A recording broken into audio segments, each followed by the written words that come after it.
अस्सलाम वालेकुम dear student, practical coaching से मैं आप लोगों की खिदमत में हाजिर। आज हमने यानी लेक्चर नंबर 3 है, chapter number 2 kinematics, class first year. इससे पहले जो लेक्चर था, खासकर लेक्चर नंबर 1 में हमने स्केलर और वेक्टर क्वांटिटीज को डिस्कस किया था। आज का जो लेक्चर है वो है लेक्चर नंबर 3, और लेक्चर नंबर 2 में हमने डिस्कस किया था आपके पास यानी वेक्टर को आपने किस तरीके से रिप्रेजेंट करना है। और आज के जो लेक्चर है यानी लेक्चर नंबर 3, इसमें हमने डिस्कस करना है टू टेल रूल, जो कि ये ग्राफिकल मेथड है। मैंने आपको यानी वेक्टर को रिप्रेजेंट करने के लिए दो मेथड बताए थे। नंबर 1 था सिंबॉलिकली या सिंबॉलिक मेथड या एनालिटिकल मेथड या ग्राफिकल मेथड, यानी एक ग्राफिकल मेथड था। और दूसरा जो आपके पास था सिंबॉलिकली या सिंबॉलिक मेथड था या एनालिटिकल मेथड था, यानी इसके दो नाम। ठीक है, तो वो लेक्चर नंबर 2 में हमने डिटेल से डिस्कस किया है। आज यहाँ पे हमने यानी ग्राफिकल मेथड जो आपके पास है उसका एक मेथड को यहाँ पे हमने डिस्कस करना है। स्टार्ट करते हैं। नंबर 1 पे आपके पास है टू टेल रूल, जो कि क्लास 9 में आपने इसको डिटेल से डिस्कस किया। और वहां पे आपने मेरे जो लेक्चर्स है क्लास 9 फिजिक्स, वहां पे मैंने आपको समझाया भी था, यानी इस पर भी लेक्चर अपलोडेड है। लेकिन अगर आपने उस लेक्चर को वॉच नहीं किया, यानी क्लास 9 का जो फिजिक्स था उसको आपने डिटेल से नहीं पढ़ा, तो कोई मसला नहीं है। यहाँ पे आपको है टू टेल रूल में बिल्कुल इजी तरीके से, इजी मेथड से समझाने की कोशिश करूंगा। Head to tail rule, take any one vector, first vector यानी एग्जांपल वेक्टर ए। आपने क्या करना है, यहाँ पे आपने फॉर एग्जांपल एक वेक्टर लिया और उस वेक्टर का जो नाम है वो वेक्टर ए, बी नाम दिया, सी दिया, डी दिया, जो भी नाम दे सकते हो, आपका मर्जी, एक्स वाई जेड। ठीक है, दूसरा जो आपके पास पॉइंट है वो ये है कि देन ड्रा नेक्स्ट वेक्टर, यानी वेक्टर भी आपने दूसरा वेक्टर लिया, उसको आपने नाम दिया वेक्टर बी।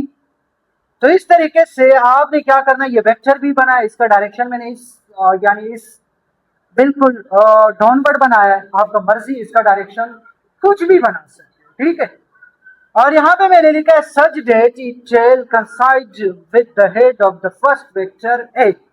आपने क्या करना है, ये जो वेक्टर बी है इसको आपने कंसाइड करना है, इसका जो टेल है आपने क्या करना है, इसका जो टेल है आपने वेक्टर ए का जो हेड है यानी उसका जो सर है और उसके साथ आपने इसको कंसाइड करना है। Similarly draw the next vector C D, यानी इफ एनी वेक्टर, इसके अलावा बहुत सारे वेक्टर ले सकते हैं, ये नहीं कि आपने दो वेक्टर लिए। यहाँ पे मैंने आपको दो वेक्टर का एग्जांपल बताया है, आप 3, 4, 5 इस तरीके से 10 वेक्टर भी आप ले सकते हो और उसका रिजल्टेंट भी फाइंड कर सकते हो है टू टेल रूल के थ्रू। अब यहाँ पे आपके पास क्या है, now draw the resulted vector R it shall coincide with the tail of vector A while it had coincide with the head of vector b। इसका मतलब क्या है कि सबसे पहले आपने क्या करना है, ये जो b वेक्टर है इसका टेल आपने कंसाइड करना है with the head of vector a। उसके बाद आपने क्या करना है, ये रहा मैंने वेक्टर a का जो हेड है उसको कंसाइड किया with the tail of vector b, ये आपको नजर आ रहा है, ये वेक्टर b है। उसके बाद क्या कह रहे हैं कि आपने यहाँ पे रिजल्टेंट को कैसे ड्रॉ करना है। रिजल्टेंट को ड्रॉ करने का क्या तरीका है, आपके पास ये तरीका है कि आपने क्या करना है, फर्स्ट वेक्टर जो था वहां से आपने रिजल्टेंट को ड्रॉ करना है और लास्ट वेक्टर का जो हेड है यानी रिजल्टेंट का जो टेल है, फर्स्ट वेक्टर का जो टेल उससे आपने कंसाइड करना है। इस तरीके से आखिरी वेक्टर का जो हेड है और इस तरीके से रिजल्टेंट वेक्टर का जो हेड, यानी हेड को हेड से आपने मिलाना है, कंसाइड करना है। ये है आपके पास, यहाँ पे मैंने वो वर्डिंग में भी लिखा हुआ है कि आपने रिजल्टेंट वेक्टर को किस तरीके से शो करना है। यहाँ पे मैंने लिखा है कि resultant vector R it shall coincide with the tail of vector A, यानी इसका जो टेल है वो आपने वेक्टर ए के टेल के साथ कंसाइड किया। उसके बाद यहाँ पे क्या कह रहे हैं, while it had coincide with the head of vector B, vector B का जो हेड है इस तरीके से आपने उसको कंसाइड करना है रिजल्टेंट वेक्टर के साथ। और यह आपके पास रिजल्टेंट है। यहाँ पे एक मैंने फार्मूला लिखा है R is equal to A plus B, लेकिन स्टूडेंट के जहन में यहाँ पे क्वेश्चन होते हैं, वो क्वेश्चन किस तरीके से अराइज हो सकते हैं, वो इस तरीके से अराइज हो सकते हैं क्योंकि स्टूडेंट के जहन में यहाँ पे क्वेश्चन होते हैं कि सर अगर वेक्टर को यहाँ पे आपने इस फार्मूले की फॉर्म में लिखा है कि R is equal to A plus B, यानी यहाँ पे आपके पास A is equal to 4 newton है, B is equal to 3 newton है। आपके पास जो आंसर आ रहा है वो है 7 न्यूटन, क्योंकि फोर्स आपके पास वेक्टर है उसका मैग्नीट्यूड भी, उसका डायरेक्शन भी है। लेक्चर 1 में मैंने इसको डिटेल से डिस्कस किया। तो यहाँ पे 7 आपके पास आ गया, तो यहाँ पे हेड टू टेल रूल के थ्रू ऐड करने की क्या जरूरत है? हम सिंपल अर्थमेटिक मीन के थ्रू ऐड कर सकते थे, यानी 3 + 4 = 7। तो ये जो आपके पास फार्मूला है या ये जो है टू टेल रूल है, यहाँ पे इसको डिराइव करने के लिए यानी इस फार्मूले को लगाने की क्या जरूरत पड़ी, या ये जो आपके पास मेथड ये आपने क्यों लगाया, इसका क्या रीजन है? नंबर 1 रीजन आपके पास ये है, ये जो मैंने फार्मूला लिखा है r = a + b, ये अगर आपके पास दो वेक्टर गिवन है, फॉर एग्जांपल एक वेक्टर है a ये और दूसरा वेक्टर भी इसके साथ है, यानी यहां से वेक्टर b, तो यहाँ पे r ये वेक्टर a हो गया, ठीक है, और ये वेक्टर b हो गया, ठीक है, और यहाँ पे r आपके पास क्या, r = a + b है। बिल्कुल सिंपल, यानी r = मैंने क्या कहा, ये 3 न्यूटन है, ये 4 न्यूटन है। r = 3 + 4 कितना आ गया, 7। तो ये आपके पास क्या है, बिल्कुल आपने है टू टेल रूल के थ्रू इसका रिजल्टेंट तो फाइंड किया।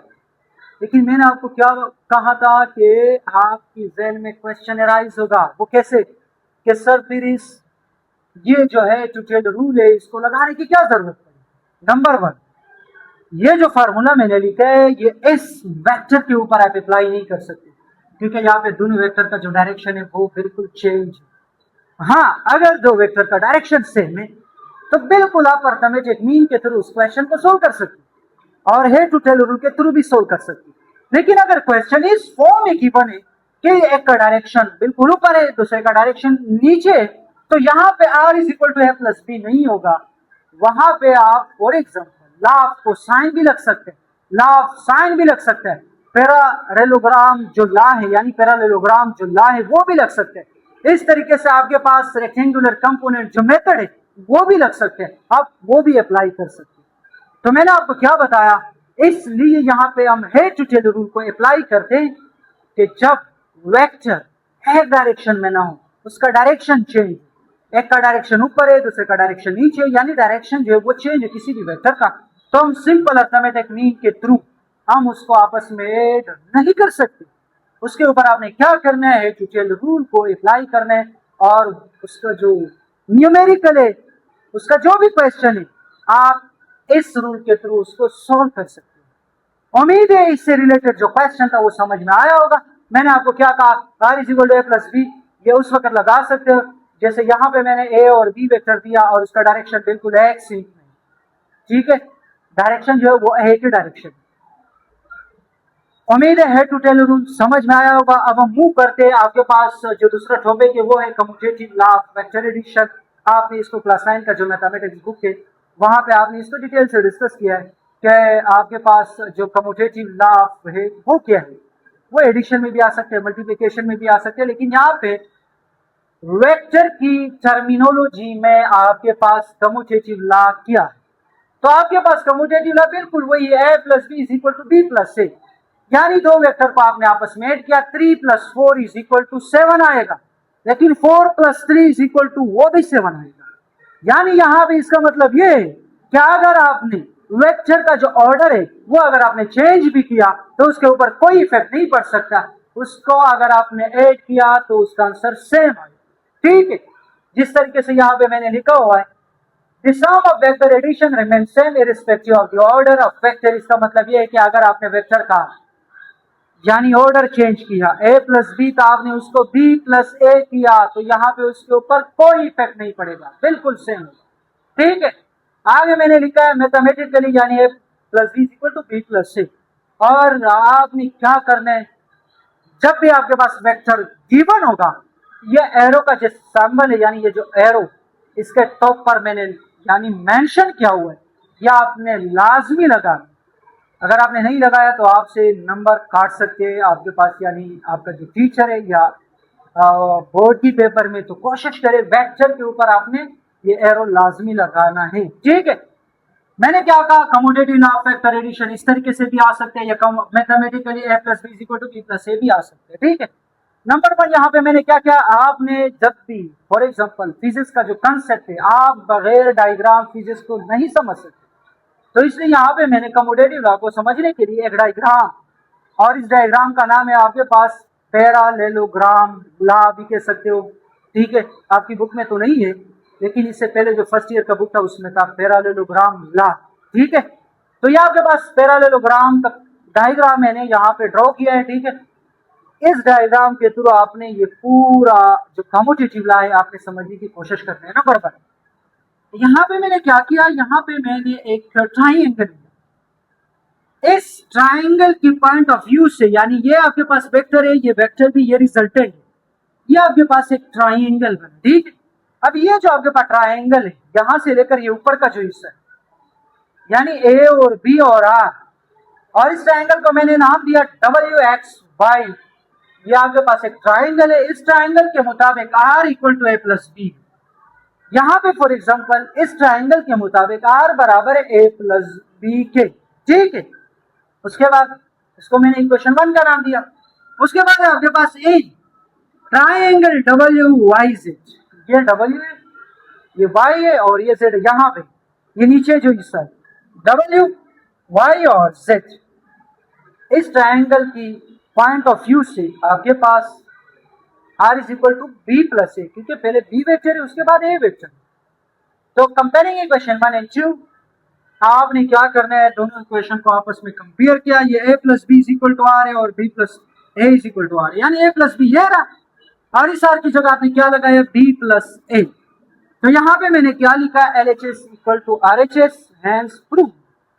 ये आपके पास इसका प्रूव है, और ये डायग्राम आपने लाजमी बनाना है क्योंकि ये ग्राफिकल मेथड है। ग्राफिकल मेथड को आपने क्या करना है, आपने एक फॉर एग्जांपल लाइन बनाना है, उसको आपने वेक्टर, यानी वेक्टर को वहां पे रिप्रेजेंट करने के लिए क्या करना है, एक लाइन आपने बनानी।